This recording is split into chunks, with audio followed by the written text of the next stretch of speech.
저희 교회에 나온 지 얼마 안 된 한 형제가 지금은 저 먼 시방에 가서 일하나 요즘 교회에 못 나오고 있는데요. 다음 주나 다다음 주부터 나온다는데 며칠 전에 저에게 이런 내용의 카톡을 보내왔습니다. 목사님, 종종 거리에서 제가 예수 믿고 천국 가라고 전도하는 분들을 만나게 되는데요. 그분들은 예수님만 믿고 의지하고 하나님께 모든 걸 바치는 사람이라고 생각이 드는데 그분들은 다 천국에 들어갈 수 있나요? 이렇게 질문을 해왔습니다. 성도 여러분께서 이런 질문을 받았다면 여러분은 뭐라고 대답을 해 주시겠습니까? 저는 이렇게 대답해 주었습니다. 형제님, 거리에 나가서 전도하는 일은 아무나 할 수 없는 그 자체로 너무나 훌륭하고 또 칭찬받아 마땅한 일입니다. 그렇지만 거리에 나와서 전도한다고 해서 그분들이 모두 다 천국에 간다고 단정 지을 수 없습니다. 왜냐하면 천국은 믿는 자들이 가는 곳인데 거리 전도자라고 해서 다 진정 예수를 믿는 사람이라고 볼 수는 없기 때문입니다. 그분들은 대부분 진짜로 예수를 믿는 사람들이겠지만은 그들 중에 더러는 어쩌다가 가짜로 예수 믿는 분들이 있을 수 있기 때문입니다.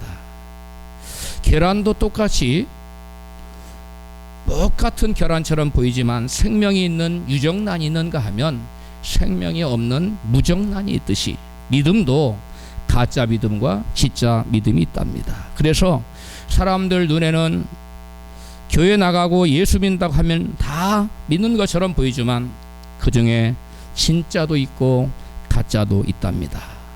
이렇게 제가 대답을 해 주었습니다.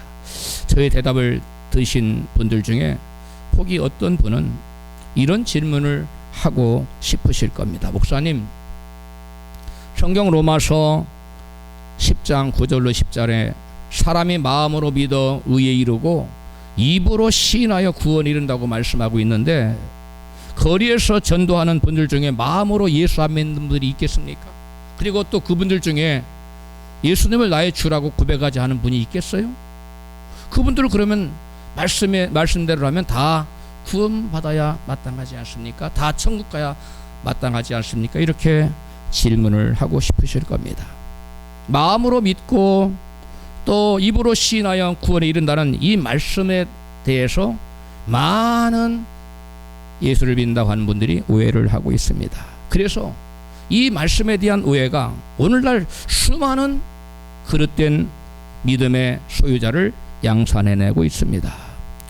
본문이 아니라 로마서 10장 10절 말씀은 이 말씀에 기록될 당시에 그 시대적인 배경을 고려하지 않고 해석하면 큰 오류를 범할 수밖에 없습니다.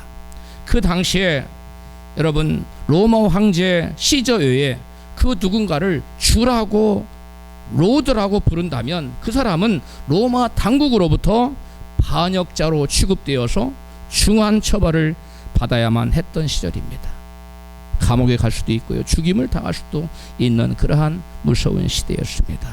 목숨이 달린 절박한 상황에서 순교를 각오한 진실된 믿음을 갖지 않고서는 그 누가 예수님을 주라고 시인을 할 수 있겠습니까? 마치 오늘날로 말하면 북한에서나 아랍권에서 예수를 믿느냐 안 믿는다 그러면 풀어주고 믿는다 그러면 감옥에 가거나 죽임을 당할 거야 라고 협박할 때 죽여도 좋습니다. 예수님은 그래도 나의 주라고 고백할 사람이 몇 명이나 되겠습니까? 그렇게 고백하는 사람은 진정으로 자기의 진정한 믿음을 뭐한 겁니까? 증명해 보인 겁니다. 바로 이와 같이 목숨을 담보로 한 그러한 상황에서도 예수님을 나의 주님이라고 입술로 고백하는 사람, 이 사람은 여러분 진정한 믿음의 사람이 아닐 수가 없는 것입니다. 그래서 그러한 상황하에서 바울은 그 당시에 마음으로 믿어 의에 이르고 입으로 시인해서 구원에 이른다고 이와 같이 말씀을 했던 것입니다. 그래서 단지 마음으로 믿고 입술로 시인하기만 하면 구원받는 것이 아니라는 것을 성경은 수도 없이 많은 곳에서 증거하고 있습니다. 먼저 예수님부터가 주여 주여 하면서 입술로 시인한다고 해서 천국 가는 것이 아니라고 분명하게 말씀합니다. 마태복음 7장 21절입니다. 같이 읽습니다. 나더러 주여 주여 하는 자마다 천국에 다 들어갈 것이 아니요 다만 하늘에 계신 내 아버지의 뜻대로 행하는 자라야 들어가리라. 아멘. 예수님은 주여 주여 이렇게 입술로 시인하는 자마다 다 천국에 들어간다고 말했습니까? 그것이 아니고 아버지의 다만 하늘에 계신 내 아버지의 뜻대로 행하는 자라야만 들어간다고 말씀하고 있습니다.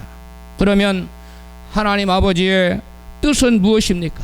데살로니가전서 4장 3절은 하나님의 뜻은 이것이니 너희의 거룩함이라고 성경은 증거합니다. 따라서 예수님을 믿는다고 말하면서 하나님의 뜻인 거룩한 삶을 저버리고 거룩을 저버리고 여러분 죄를 짓는 삶을 살아가는 사람들은 결코 구원받지 못하고 천국에 갈 수 없다는 것을 여러분 예수께서 말씀하신 것입니다. 뿐만 아니라 히브리서 기자도 하나님의 뜻인 거룩하게 살지 않고는 그 누구도 하나님을 뵙지 못한다고, 즉 천국 갈 수 없다고 분명히 증거합니다. 히브리서 12장 14절입니다. 모든 사람으로 더불어 화평함과 거룩함을 쫓으라. 이것이 없이는 아무도 주를 보지 못하리라. 아멘. 이것은 거룩함을 말하는 거예요. 여러분 주님을 보지 못한다는 것은 여러분 하늘에 계신 주님을 보지 못한, 즉 하늘나라에 들어가지 못한다는 것을 의미하고 있습니다. 여러분 오늘 우리가 함께 읽은 본문 요한복음 8장은 믿는다고 주장을 한다고 해서 그 누군가가 나 예수 믿어요, 내 하나님 믿어요 이렇게 주장한다고 해서 그들의 그 입술의 시인을 예수님이 다 그래 네가 나 예수 믿는구나 하고 인정하지 않는다는 것을 단적으로 보여주는 말씀, 오늘 본문 우리가 함께 읽은 말씀이에요. 같이 본문 8장 30절 요한복음 같이 읽습니다. 이 말씀을 하심에 많은 사람이 믿더라. 그러므로 예수께서 자기를 믿은 유대인들에게 이르시되 너희가 내 말에 거하면 참 내 제자가 되고 진리를 알지니 진리가 너희를 자유케 하리라. 아멘.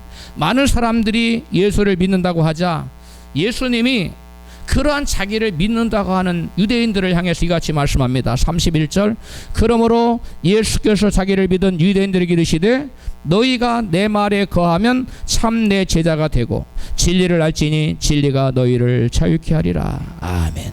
예수님은 예수를 믿는다고 하는, 예수를 믿는다고 하는 그 유대인 신자들에게 너희가 참 내 제자가 되려면 뭐 해야 된다고 말씀하고 있습니까? 내 말에 거해야 된다. 내 말이 뭡니까? 예수님 말씀, 하나님 말씀입니다. 하나님 말씀에 거해야 된다는 것은 하나님 말씀에 순종하고 살아야 된다는 걸 의미합니다. 하나님 말씀에 순종하고 사는 자들, 즉 하나님 말씀에 거하는 자들만 주님의 참된 제자요 진짜 예수 믿는 사람이라고 주님은 말씀하고 있는 것입니다. 할렐루야. 여러분 예수를 믿는다고 하면서 하나님 말씀을 지키지 않아요. 그런 사람들은 예수님의 참 제자일 수도 없고 또한 예수님을 진짜로 믿는 사람이라고 말할 수가 없다는 것입니다. 이어서 예수님께서는 본문에 죄를 짓는 자마다 죄의 종이라고 말씀했어요. 그리고 그 죄의 종은 하나님 나라에 들어갈 수 없다고 분명히 말씀합니다. 본문 34절입니다. 시작. 예수께서 대답하시되 진실로 진실로 너희에게 이르노니 죄를 범하는 자마다 죄의 종이라. 종은 영원히 집에 거하지 못하되 아들은 영원히 거하나니. 아멘. 여러분 죄를 짓는 자마다 뭐라고요? 죄의 종. 그 죄의 종은 영원히 하나님 아버지 집에 들어갈 수 있다 없다? 없다고 말씀하고 있습니다. 그래서 하나님 아버지 집 천국에 들어가지도 못하고 오직 하나님의 아들들만이 영원한 천국에서 살게 된다는 것입니다. 예수님은 유대인 신자들에게 믿고 입술로 시인해도 죄를 짓고 살면 계속적으로 죄를 짓고 살면 죄의 종이 되어서 영원토록 하나님 나라에 들어갈 수 없다는 것을 분명히 말씀하고 있습니다. 예수님뿐만 아니라 동일한 진리를 사도 바울도 로마서 6장 16절에서 이같이 증거합니다. 같이 읽습니다. 너희 자신을 종으로 내주어 누구에게 순종하든지 그 순종을 받는 자의 종이 되는 줄을 너희가 알지 못하느냐. 혹은 죄의 종으로 사망에 이르고 혹은 순종의 종으로 의에 이르느니라. 아멘. 죄를 짓는 자는 무엇의 종이라고 말씀합니까? 죄의 종이라고 말씀해요. 죄의 종은 뭐에 이른다고 말씀합니까? 사망에 이른다고. 사망은 뭐를 말합니까? 여러분, 영원한 지옥을 말합니다. 바울은 예수님뿐만 아니라 바울도 이와 같이 여러분, 죄를 지은 자는 죄의 종이요, 죄의 종된 자는 결코 하나님 나라에 들어가지 못하고 천국에 들어가지 못하고 버림받는다고 분명히 말씀하고 있습니다. 예수님은 요한복음 15장에 나타나는 포도나무 비유에서 말씀 안에 거하지 않는 자들은 하나님께 붙어있지 않는 자라고, 예수님께 붙어있지 않는 자들이라고 이렇게 말씀합니다. 요한복음 15장 4절입니다. 내 안에 거하라, 나도 너희 안에 거하리라. 가지가 포도나무에 붙어있지 아니하면 절로 과실을 맺을 수 없음 같이 너희도 내 안에 있지 아니하면 그러하리라. 사람이 내 안에 거하지 아니하면 가지처럼 밖에 버리고 말라지나니 사람들이 이것을 모아사가 불에 던져 사르느니라. 아멘. 여러분, 포도나무 되시는 예수님께 붙어있지 않는 사람, 즉 말씀 안에 거하지 않는 사람들은 여러분 밖에 버려져서 말라져서 사람들이 모아다가 불에 던져던다 그랬어요. 불에 사른다고 그랬어요. 여러분, 나무에 붙어있지 않는 나무가 가지가 열매를 맺을 수 없는 것처럼 말씀대로 살아서 주님께 붙어있지 않는 사람들은 결코 열매를 맺지 못하는 자들이라는 것입니다. 나무에 붙어있지 않는 가지처럼 하나님과 분리되어 열매를 맺지 못하고 사는 사람들의 운명을 예수님께 이같이 말씀했습니다. 마태복음 7장 19절입니다. 시작. 아름다운 열매를 맺지 아니하는 나무마다 지켜 불에 던지우느니라. 아멘. 주님께 붙어있지 못해요. 말씀대로 살지 못해서 주님께 붙어있지 않는 자들은 열매를 맺지 못하고, 그 열매를 맺지 못한 자들은 다 찍혀서 어디에 던져놓는다고요? 불에 던져놓는다고 주님께서는 분명히 경고하고 있습니다. 여러분, 아름다운 열매를, 즉 열매를 맺지 못한 자들은 다 찍혀서 불에 던져진다고 했는데, 이 아름다운 열매는 무엇을 의미하는 것일까요? 본문 마태복음 7장 21절, 본문이 아니죠. 마태복음 7장 21절부터 시작. 나더러 주여 주여 하는 자마다 천국에 다 들어갈 것이 아니요 다만 하늘에 계신 내 아버지의 뜻대로 행하는 자라야 들어가리라. 그날에 많은 사람이 나더러 이르되 주여 주여 우리가 주의 이름으로 선지자 노릇하며 주의 이름으로 귀신을 쫓아내며 주의 이름으로 많은 권능을 행치 아니하였나이까 하리니 그때 내가 저에게 밝히 말하되 내가 너희를 도무지 알지 못하니 불법을 행하는 자들아 내게서 떠나가라 하리라. 아멘. 여러분, 아름다운 열매를 맺지 못하는 자들을 향해서 주님은 뭐라고 그럽니까? 열매를 맺지 못하는 자들을 향해서는 뭐라고 말하냐면 하나님 뜻대로 살지 못하는 자들인데, 그들은 불법을 행하는 자들이라고 말하고 있습니다. 따라서 아름다운 열매를 맺는다는 말은 하나님 말씀을 지켜서 하나님 아버지 뜻대로 살아가는 것을 의미하는 거예요. 열매를 맺는 것은 무엇을 의미한다고요? 하나님 말씀대로 살아가는 것. 그래서 열매를 맺는 사람들이 여러분 아름다운 열매를 맺는다는 것입니다. 하나님 아버지의 뜻대로 살지 않고 자기 마음대로 살면서 열매 맺지 못한 자들은 결국 주님께 외면을 당하는 운명에 처하게 됩니다.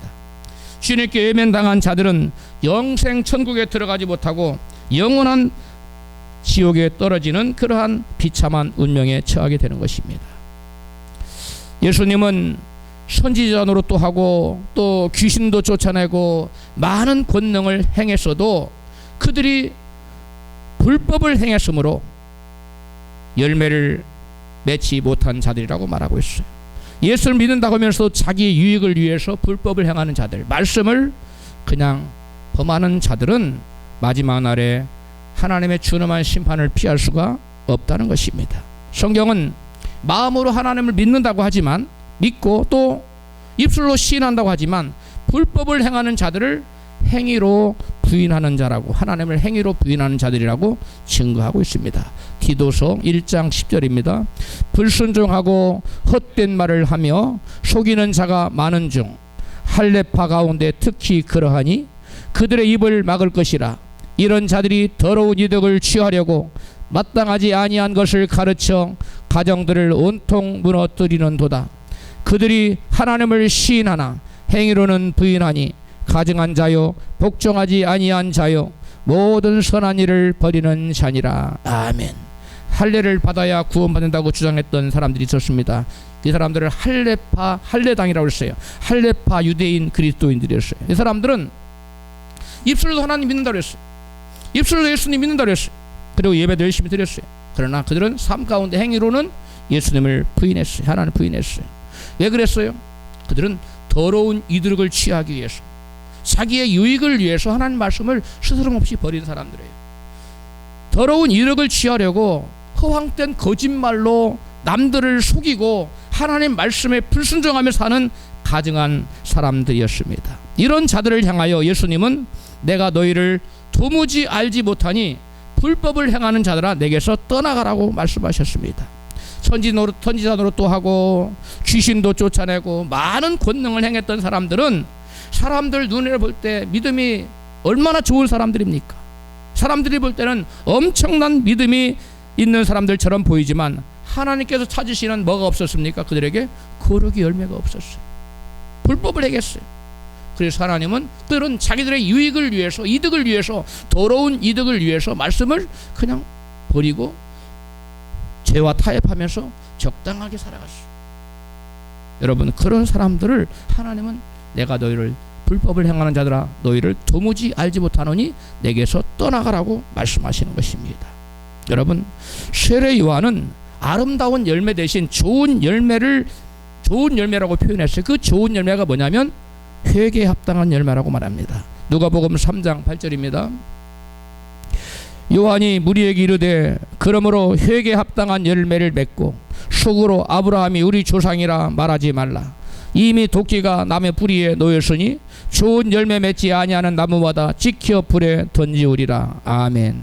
여러분, 아브라함의 자손다운 회개의 열매가 없이 우리는 아브라함의 자손이에요 이렇게 아무리 말한다 할지라도, 그렇게 믿는다 할지라도 그들은 버림받고 불에 던져진다고, 찍혀서 불에 던져진다고 세례 요한은 분명히 말씀하고 있습니다.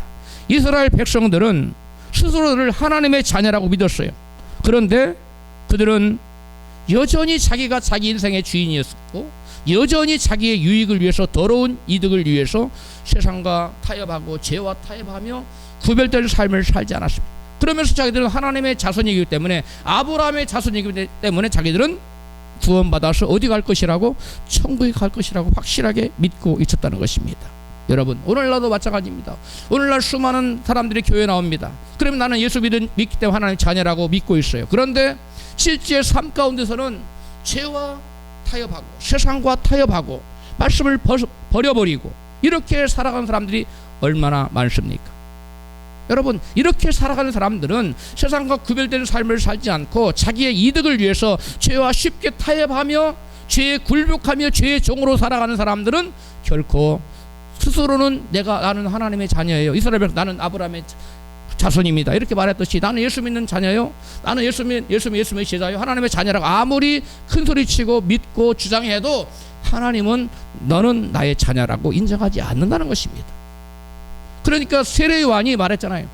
너희가 속으로 아브라함의 자손이라고 말하지 말아라. 대신 뭘 맺어라? 회개에 합당한 열매를 맺어라. 할렐루야. 회개에 합당한 열매 없이 아무리 아브라함의 자손이라고 큰 소리를 친들 열매가 없는 그들은 결국 하나님의 자녀로 인정받지 못하고 여러분 찍혀서 불에 던져진다고 말해서, 그 불은 여러분 심판의 불이요 지옥불을 의미하는 거예요. 마찬가지입니다. 이 시대에도 예수를 믿는다고 말하면서 세상과 구별되지 않는 거룩한 삶을 살지 않고 예수를 믿는다고 아무리 주장한다 할지라도 그의 삶 속에 열매가 없다면 하나님께서는 하나님 자녀라고 인정하지 않는다는 거예요. 우리 모두 온전히 회개하여 하나님께서 원하시는 회개 열매를 맺는 저와 여러분 되시기를 주의 이름으로 축원합니다. 진정 회개한 사람은 어떤 사람일까요? 바울처럼 자기 옛사람을 죽이고 십자가에 못 박아서 예수님과 함께 죽고 예수님을 나의 주님으로 모시고 주님의 말씀의 통치를 받고 성령의 인도함을 받는 삶, 그러한 삶을 사는 사람이 진정으로 회개하는 사람이에요. 할렐루야.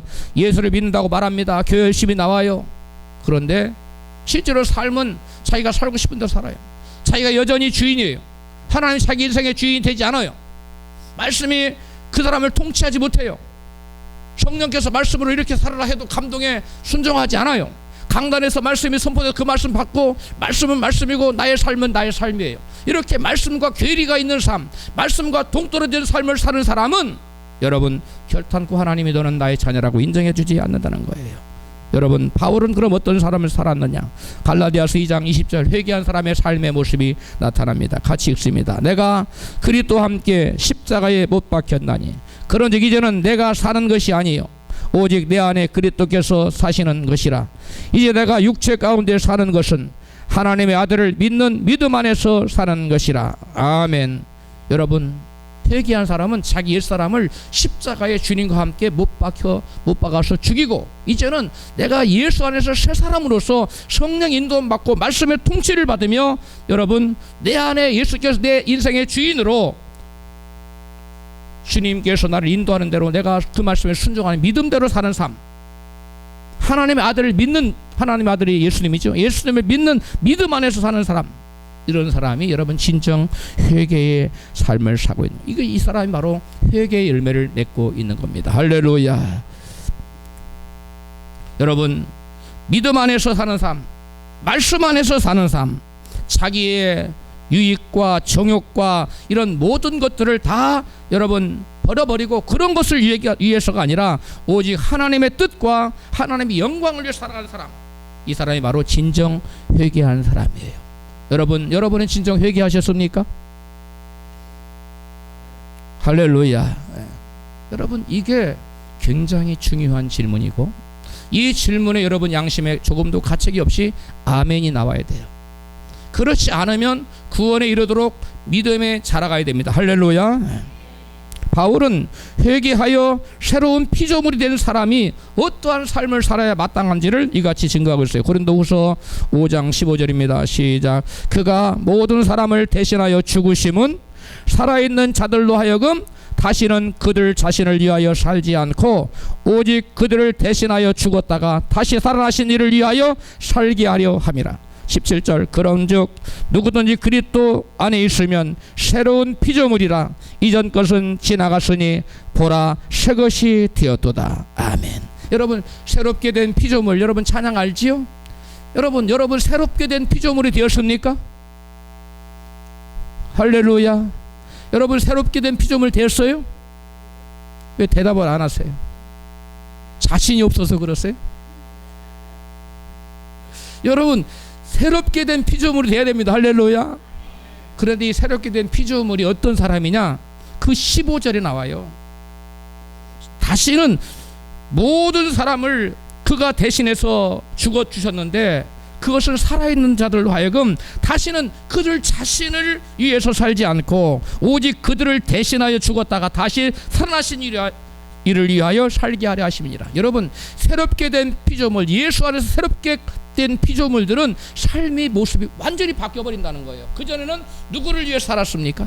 자기 자신을 위해, 자기 자신의 유익과 자기 자신의 이름과 자기 자신의 영광을 위해 살았지만 새롭게 된 피조물은 이제는 나를 위해다가 죽었다가 다시 부활하신 주님의 이름과 주님의 영광과 주님의 나라와 주님의 뜻을 성취를 위해서 살아간다는 거예요. 할렐루야. 삶의 목적이 근본적으로 바뀌어버린, 인생의 가치관이 완전히 바뀌어버린 이 사람이 새롭게 된 피조물이지, 새롭게 된 피조물이라고 찬양 열심히 한다고 새롭게 된 피조물이 아니에요. 옆에 계신 분이 한번 물어봐요. 당신은 새롭게 된 피조물입니까? 물어보시라니까 가만히 있어요. 할렐루야. 새롭게 된 피조물은 자기를 위해 살지 않고 누구를 위해 사는 자들, 나를 위해다 죽었다가 다시 사신 분을 위해 사는 자들을 향하여 바울은 새롭게 된 피조물이라고 분명히 말씀하고 있어요. 여러분 여전히 자신을 위해 살고 있다면 이런 분들은 아직 어린아이 같은 믿음으로서 구원에 이르도록 자라가야 된다고 베드로 사도는 우리에게 말씀하고 있어. 베드로전서 2장 2절 시작. 갓난 아이들같이 순전하고 신령한 것을 사모하라. 이는 그로 말미암아 너희로 구원에 이르도록 자라게 하려 함이라. 아멘. 할렐루야. 이게 개역 성경이에요. 개역 개정도 마찬가지인데 새번역 그건 어떤가 해서 내가 찾아봤더니 같이 읽어요. 시작. 갓난아이들처럼 순수하고 신령한 젖을 그리워하십시오. 여러분은 그것을 먹고 자라서 구원에 이르러야 합니다. 아멘. 여러분 여기 보니까 같은 얘기예요. 그것을 먹고 말씀을 먹고 자라서 뭐가 자란다는 거예요? 믿음이 자란다는 거예요. 열매 맺는 믿음으로 성장한다는 거예요. 그래서 뭐에 이르러야 된다고?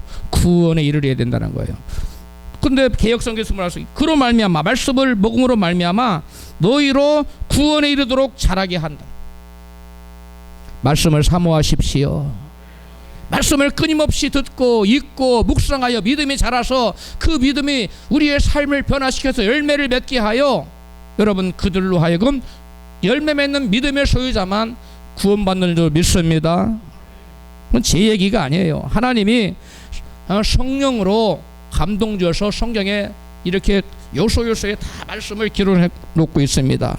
베드로는 분명히 말씀합니다. 성령의 감동으로 베드로는 아직 어린아이 같은 믿음을 소유한 사람들은 구원에 이르도록 말씀을 열심히 먹음으로 말미암아 뭐가 자라가야 된다? 믿음이 자라가야 된다고 말씀하고 있어요. 할렐루야. 예수님은 회개하고 복음을 믿으라고 했는데 사도 바울은 회개했으면 회개했다는 증거를 행동으로 보여달라고 촉구하고 있어요. 사도행전 26장 20절입니다. 시작. 저는 다메섹에서부터 시작해서 예루살렘과 유대 온 땅과 이방인들에게 사도행전 26장 20절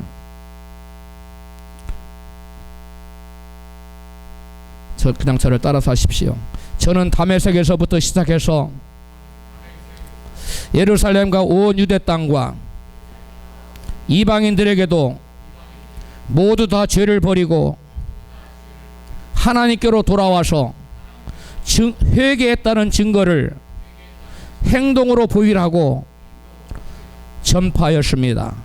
이게 현대인의 현대어의 성경이 되었어요. 그러니까 바울이 다메섹에부터 예루살렘 온 유대 땅 그리고 이방인들에게까지 복음을 전했는데 뭐라고 전했느냐? 모두 다 죄를 버리고 하나님께로 뭐해서 돌아와서 회개했다는 증거를 행동으로 보이라는 거예요. 그러니까 여러분, 저와 여러분이 회개했으면 입술로 하나님 저 회개해요. 옛날에 뭐 죄 짓고 살던 거 회개, 이렇게 이게 회개가 아니라는 거예요. 회개했으면 삶이 바뀌어야 된다는 거예요. 회개했다고 교회 열심히 나와서 집사되고 권사되고 장로가 되고 전도사 되고 목사가 됐는데 삶은 여전히 죄를 짓고 세상 사람과 구별이 없어요. 똑같이 살아요. 이건 행동으로 열매가 나타나지 않기 때문에, 이건 회개의 열매가 없기 때문에 회개가 아니라는 겁니다. 너무나 많은 사람들이 입술로 그 죄를 고백하면 회개인 줄 아는데 바울은 분명히 현대어 성경이 너무나 뚜렷하게 나와서 제가 개역이나 개역 성경이 아닌 현대어 성경으로 읽어드렸는데 원어의 뜻이 그런 거예요. 행동으로 너희가 진짜 회개했으면, 여러분이 진짜 회개했으면 행동으로 여러분 그 회개의 증거를 보여달라는 거예요. 이게 바로 하나님의 요청인 것입니다. 할렐루야. 여러분, 저와 여러분이 하나님 앞에 나의 삶으로 하나님 저는 회개한 사람의 삶을 살고 있습니다 라고 여러분 행동으로 보여드려야 된다는, 행동으로 입증을 해드려야 된다는 거예요.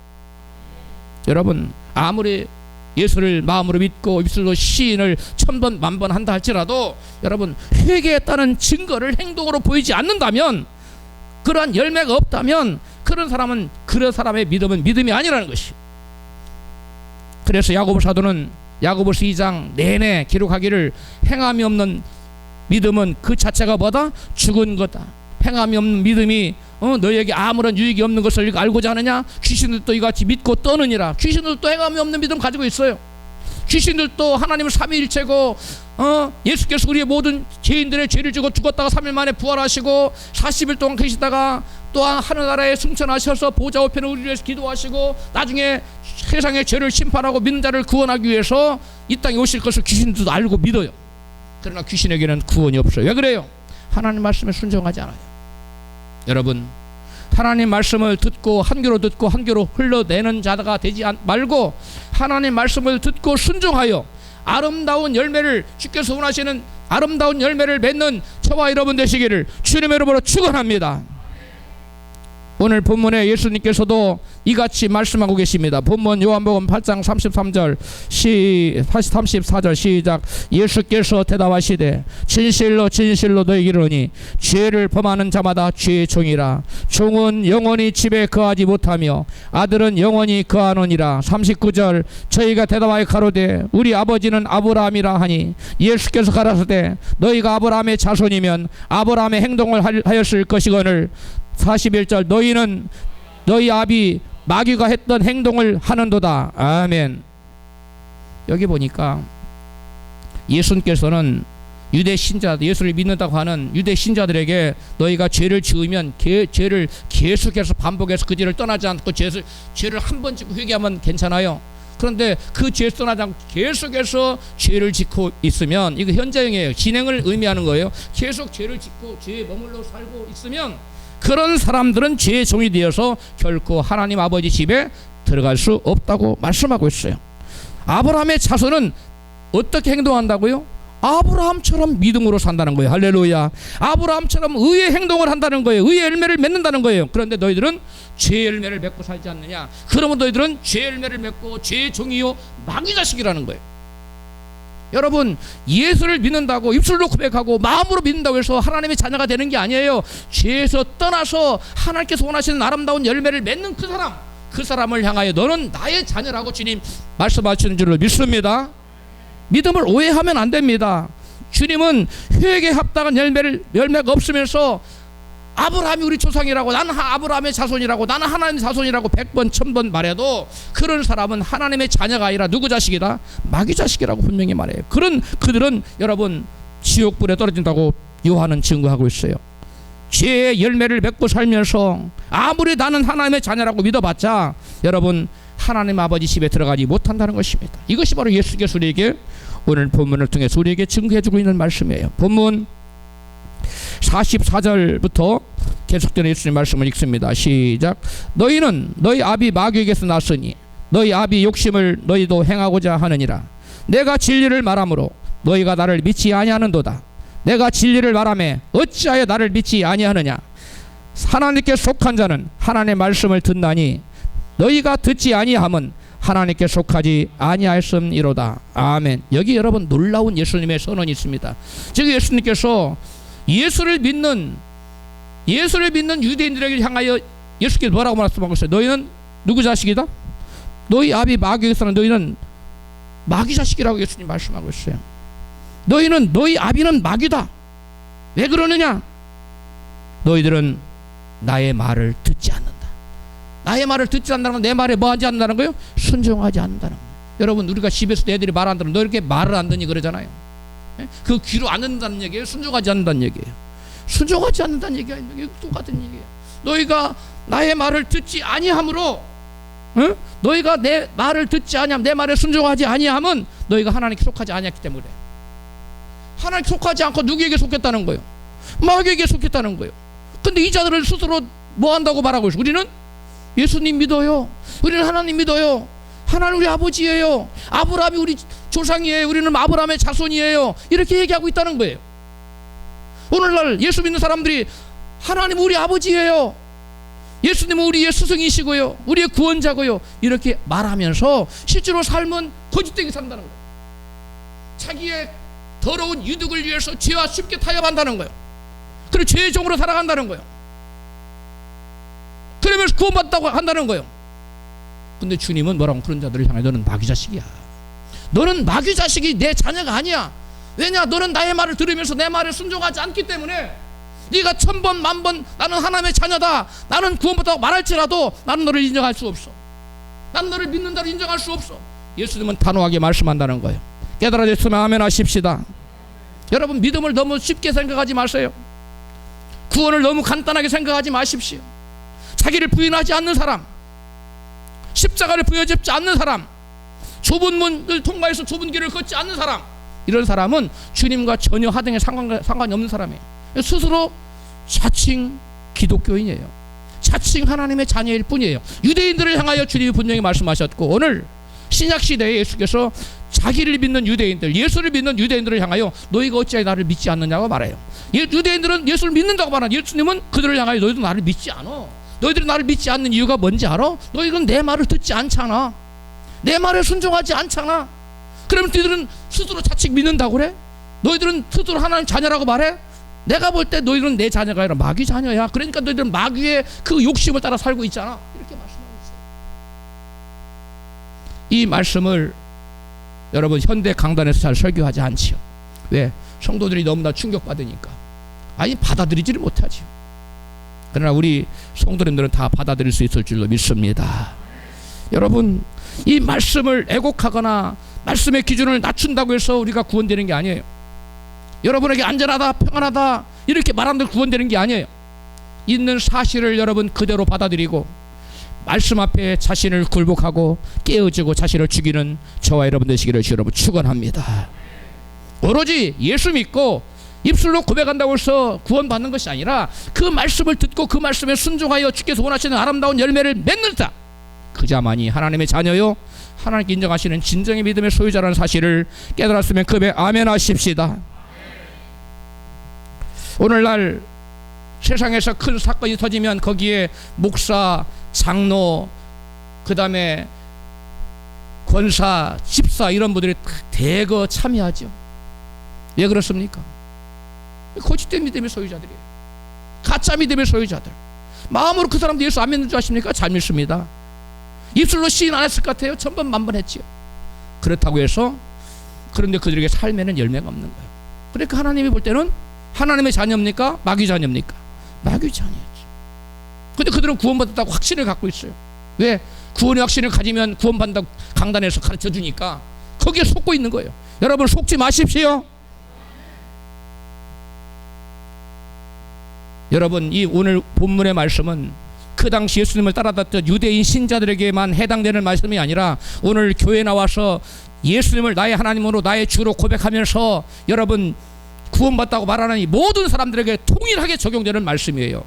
그렇기 때문에 이 말씀을 들을 때 여러분 가슴을 치면서 내가 이 말씀에 과연 부합된 삶을 살고 주님께서 원하시는 아름다운 열매를 맺고 있느냐, 아니면 내 욕심을 따라서 주님을 멀리하고 주님을 배반하는 그런 죄된 삶, 죄의 종의 된 삶을 살고 있느냐, 여러분 자신을 냉철하게 바라보지 않으면 여러분 그 누구도 구원받지 못해요. 저도 마찬가지예요. 여러분 말씀을 진중하게 받아들이시길 바랍니다. 가볍게 들으면 안 돼요.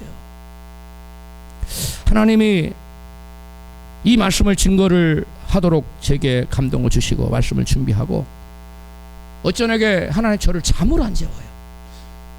왜 잠을 못 잤어요? 제가 계속 기도를 시키는 거예요. 왜냐? 이 말씀이 너무나 무거운 말씀이기 때문에 난 몰랐어요. 왜 하나님 나를 잠을 안 재고 기도를 시킬까? 아침에서 하나님 깨달음을 주시는 거예요. 내가 내게 기도시킨 거는 이 말씀이 너무나 중요한 말씀이기 때문에 다 들으라는 거, 다 들으라고. 할렐루야. 다 듣고 계십니까? 여러분 세상에 수많은 교회가 다 그랬던 길로 사망 길로 갈지라도 우리 라이프 비즈니스에 속하는 저와 여러분만은 올바른 길로 가서 생명을 얻기를, 구원받기를, 천국의 주인공 되기를 주의 이름으로 축원합니다. 저들은 주여 주여 하면서 천국 간다고 세상에서 모든 범죄에 연루된 목사, 장로, 권사 이런 사람들이 여러분 자기가 천국 간다 그래도 천국 간다고 주장한다고 천국 가느냐? 저의 책 제목이 바로 뭐냐면 너희가 그러고도 천국 갈 줄 아느냐. 너희가 그렇게 죄지면서 더러운 삶을, 더러운 이득을 취하려고 말씀을 쉽게 버리고 죄와 타협하며 살면서도 너희가 그러고도 천국 갈 줄 아느냐. 주님은 묻고 계세요. 여러분 예수님은 구원받은 자가 결코 많지 않음을 이같이 말씀합니다. 누가복음 13장 23절입니다. 같이 읽습니다. 혹이 여쭙기를 주여 구원을 얻는 자가 적으니이까 저희에게 이르시되 좁은 문으로 들어가기를 힘쓰라. 내가 너희에게 이르노니 좁은 문으로 들어가기를 구하여도 못하는 자가 많으리라. 26절 그때 너희가 말하되 우리는 주 앞에서 먹고 마셨으며 주는 또한 우리 길거리에서 가르쳤나이다 할 것이나 저가 대답하여 가로되 나는 너희가 어디에서 왔는지 알지 못하노라. 행악하는 모든 자들아 나를 떠나가라. 아멘. 여기 보니까 좁은 문으로 들어가지 않고 넓은 길로 들어가는 자들을 향하여 주님은 다 무슨 자라고 그랬어요? 행악하는 자. 여러분, 좁은 길로 걸어가는 자들은 자기에게 손해오고 자기에게 큰 위해가 당쳐오고 설령 목숨까지 달아간다 할지라도 말씀과 타협하고 죄와 타협하지 않고 세상에 타협하지 않고 죄에 굴복하지 않는, 죄에게 끌려가지 않는 그러한 삶을 사는 사람들, 이런 사람들이 여러분 좁은 문으로 들어가는 사람입니다. 아까 우리 찬양했죠. 좁은 문, 좁은 길, 이 길 따라 가리라. 맞아요? 틀려요? 뭐 비슷하잖아요. 제가 좁은 문, 그 다음에 좁은 길로 가는 사람, 이 사람이 진정 여러분 구원받는 줄로 믿습니다. 네. 여러분, 좁은 문으로 들어가기를 애써도 그리로 들어가지 못할 자가 뭐하다? 많다고 주님 말씀했는데, 요즘 여러분 성도들 보십시오. 우리 교회 성도들 빼놓고 다른 교회 성도들 잘 보세요. 좁은 길로 들어가려고 애를 쓰고 있는지 많습니까?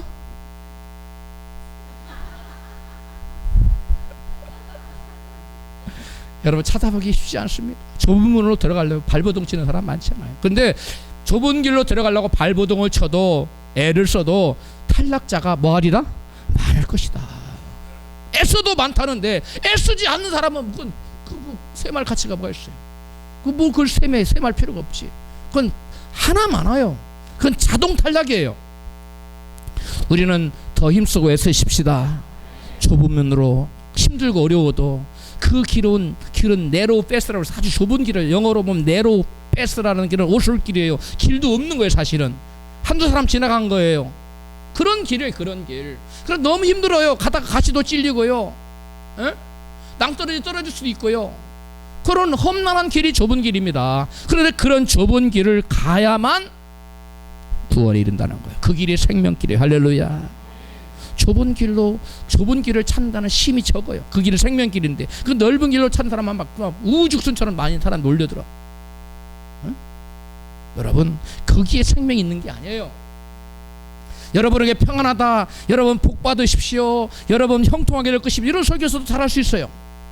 그렇다고 여러분 세상 형통했는데 죽어보니까 영원한 지옥으로 떨어지는 얼마나 비참하고 참담해. 여러분, 이 세상 그 어떤 것보다도 저와 여러분의 가장 중요한 것은 영혼의 구원인 줄로 믿습니다. 가장 중요한 거예요. 예수님은 마태복음 13장 21절에 잠시 견디다가 말씀을 인하여 환난이나 핍박이 일어난 때에는 곧 넘어지는 자유라고 말씀하고 계시는데요, 이 말씀은 말씀을 지키려다 보면 반드시 뭐가 일어난다? 환난이 일어나고 또 뭐가 일어나요? 핍박이 일어난다는 거예요. 그럴 때 여러분, 그 환난과 핍박과 우리가 뭐 해야 돼요? 말씀 붙들고 뭐 해야 됩니까? 싸워야 돼요. 그 마귀가, 야 너가 이렇게 말씀대로 살려오니까 핍박이 일어나지, 환난이 일어나니까 어서 무릎 꿇어, 어서 포기해, 말씀 포기해, 그렇게 유혹할 때 그 마귀 유혹에 무릎 꿇지 말고 마귀와 분연히 싸워서 일어나는 자들, 이런 자들이 여러분 좁은 길로 들어가는 자들입니다. 할렐루야. 그 넓은 길로 들어가는 자들은 뭐냐? 말씀대로 살려오니까 어려움이 닥쳐? 그러니까 금방 말씀대로 사니까 어렵네, 그리고 포기해버려. 그리고 예전에 살던 사람 돌아가버려요. 그건 뭐냐면 베드로 사도의 말에 의하면 개가 토하였던 것을 다시 먹는 것하고 똑같아요. 예전의 삶과 그런 사람은 아예 처음부터 예수를 안 믿는 것이 훨씬 낫다는 거예요. 베드로 사도가 말하기를. 그럴 바에는 처음부터 예수를 아예 안 믿는 게 낫지. 그 예수 믿다가 힘들고 어렵다고 다시 예수 삶으로 돌아가고 다시 죄 짓고 살면 그런 사람은 더 죄가 중하고 더 큰 심판만이 기다리고 있다는 거예요. 할렐루야. 여러분, 좁은 길로 가십시오. 환난과 핍박과 어려움이 있어도 끝까지 그것을 대항하여 말씀 붙들고 믿음으로 앞으로 전진해 나가는 저와 여러분 되시기를 축복합니다. 히브리서 기자는 죄의 유혹을 이기지 못하고 좁은 길을 포기하고 죄와 타협에서 하나님께 떨어질 것을 염려하라고 경고하고 있어요. 히브리서 3장 12절에 같이 시작. 여러분 가운데 믿지 않는 악한 마음을 품고서 살아계신 하나님을 떠나는 사람이 아무도 없도록 조심하십시오. 여러분, 믿지 않는 악한 마음 품고서 살아계신 하나님을 뭐하는 사람? 떠나는 사람이 아무도 없도록. 그럼 떠나는 사람이 있다는 거예요, 없다는 거예요? 있다는 거예요. 그러므로 한 번 구원은 영원한 구원이 아니다? 아니에요. 성경은 수도 없이 말씀합니다. 하나님에게서 떨어질 사람이 아무도 없도록 뭐하라? 조심해라. 그러니까 떨어질 사람이 있다는 겁니다. 14절 시작. 오늘이라고 하는 그날 서로 권면하여 아무도 죄의 유혹에 빠져 완고하게 되지 않도록 하십시오. 14절 우리가 처음 믿을 때 가졌던 확신을 끝까지 가지고 있으면 그리스도께서 주시는 구원을 함께 누리는 사람이 될 것입니다. 아멘. 여러분 믿다가 믿음 포기해버리면 그리스도가 주시는 구원을 함께 누릴 수 있어요? 없어요. 끝까지 처음 믿음을 붙잡고 있으라는 거예요. 할렐루야. 옆에 계신 분에게 끝까지 처음 믿음을 붙잡고 가십시다. 여러분 누군가가 믿는다고 믿었어요. 죽어서 심판대 앞에 딱 서보니까 하나님 보좌 앞에 두 권의 책이 있거든요. 하나는 행위록과 하나는 뭡니까? 예? 생명록이 있어요. 생명책이 있어요. 행위록은 저와 여러분 모든 죄와 뭐 이런 거 다 기록된 거고, 모든 죄는 예수님의 십자가 보혈로 다 진정 믿은 사람들은 다 지워졌어요. 하나님 아버지께서 못 봐요. 그런데 문제는 뭐냐면 그 앞에 또 다른 책이 있는데 무슨 책이라고요? 생명책. 그 생명책에 반드시 이름이 농명돼 있어야 돼요. 이름이 기록돼 있어야 돼요. 그 이름이 기록되지 않은 사람은 영원한 불못에 떨어진다고 요한계시록에 말씀하고 있어요. 저와 여러분의 이름이 생명록에 다 기록되어 있기를 바랍니다. 저와 여러분의 이름이 생명록에 다 기록되어 있기를 바랍니다. 너무나 중요해요. 생명록에 기록이 되어 있지 않다면 예수님이 변호해 주지 않아요. 나는 너를 모른다. 그 사람은 자기의 모든 죄를 다 자기가 하나님 심판 앞에 책임져야 돼요. 예, 예수님이 난 하나님 아버지 난 저자를 몰라요. 그럼 예수님이 그 사람을 변호해 주지 않아요. 자기가 모든 죄를 감당해야 돼요. 그 사람은 죄의 삭은 사망, 영원한 지옥에 떨어져요. 예수님이 그날에 내가 너를 도무지 모른다. 이건 무서운 얘기입니다. 근데 누구를 향하여 내가 너를 도무지 모른다고 한다고요? 불법을 행하는 자들, 열매 맺지 못하는 자들, 자기의 더러운 이익을 취하기 위하여 거짓말을 일삼는 자들, 말씀을 쉽게 포기하고 세상과 쉽게 죄와 타협하고 죄의 종이 되어서 죄에게 질질 끌려다니는 사람, 이런 사람을 향하여 나는 너를 도무지 모른다고 주님 말씀하셨어요. 우리 라이프비전 교회 여러분들에게는 마지막 날에 다 주님이 아이고 나의 사랑하는 아들입니다, 하나님 앞에서 이렇게 시인해 줄 줄로 믿습니다. 할렐루야. 그런데 주님 모른다고 하면 얼마나 참담한 일이에요. 근데 모세는 이게 생명록에 이름이 기록되었다가도 지어지는 수가 있어요. 진짜 예수를 믿었어요. 생명록에 이름이 기록됩니다. 응? 이원규, 배기영 이렇게 이름이 딱 기록돼. 근데 이원규가 가다가 보니까 미끄러져 버렸네. 지워져 버려. 그런데 다시 또 돌아오면 다시 살려줘. 근데 마지막에 주님 앞에 섰을 때가 문제예요. 할렐루야. 미끄러지지 마십시오. 출애굽기 32장 32절에 시작. 이제 그들의 죄를 사하시옵소서. 그렇지 않사오면 원컨대 주의 기록하신 책에서 내 이름을 지워버려 주옵소서. 여호와께서 모세에게 이르시되 누구든지 내게 범죄하면 그는 내가 내 책에서 지워버리리라. 하나님께서 믿는 이스라엘 백성이 택한 백성이라 할지라도 누구든지 계속해서 그 죄를 떠나지 않고 계속 범죄한 사람은 이름을 하나님의 생명책에서 뭐 해보겠다? 싹 지워버리겠다. 싹 지워버려. 없어요. 그 다음에 여러분 그러므로 마음으로 믿고 입술로 시인하기만 하면 구원 받는다고요? 여러분 그것처럼 새카만 거짓말이 어디 있습니까? 성경을 몰라도 한참 모르는 거예요. 아 구약시대라 이런 말씀이 있다고요?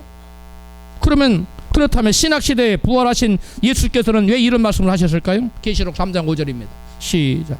이기는 자는 내가 그 이름을 생명책에서 결코 지우지 아니하고 그 이름을 내 아버지 앞에서 시인하리라.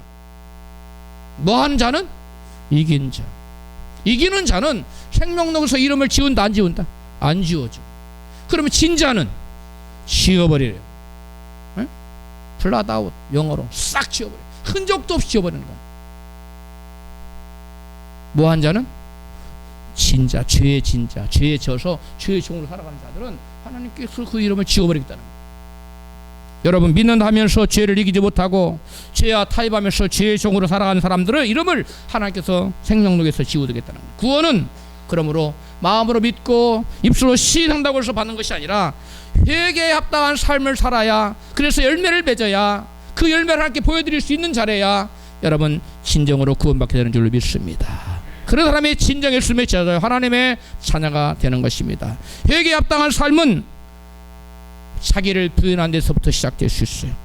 자기를 부인하고 나를 위한 삶에서 주님을 위한 삶으로 여러분 바뀌어야 돼요.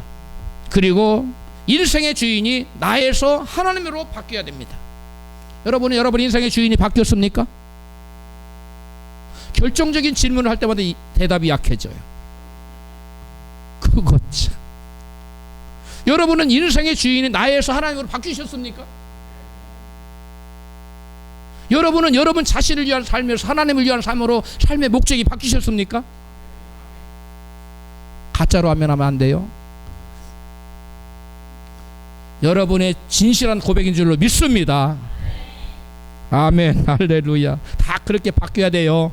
저도 바뀌고 여러분도 바뀌어야 돼요. 안 바뀌면 큰일 나요. 정말 큰일 나요.